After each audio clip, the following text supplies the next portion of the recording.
أنا والحمد لله تم اعتزالي رسميا من الغنى. السلام عليكم ورحمة الله وبركاته.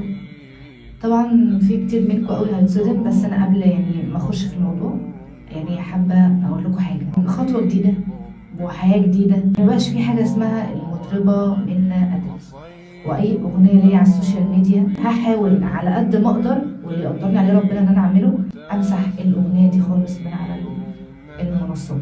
هسمع انتقادات وهسمع كلام مش هركز فيه، ده اولا. دلوقتي وانا بالشكل ده هقول لك وفخم وانا قاعده كده ولا متوتره ولا مرتبه الكلام اللي هقوله للناس، انا بكلمك انا بصفتي منى ليكم.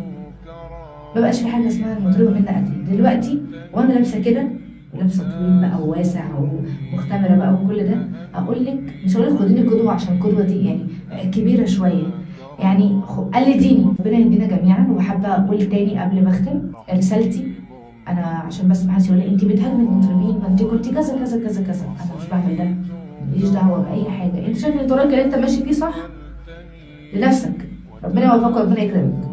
غير كده ماليش الحق بده. انا اللي عليا طالما انا لقيت ديت الراحه وده الطريق الصح، طالعه بنصح غيري خد بالنصيحه كان بها وخير. شكرا ليكم وخليكم معايا دايما، وشكرا.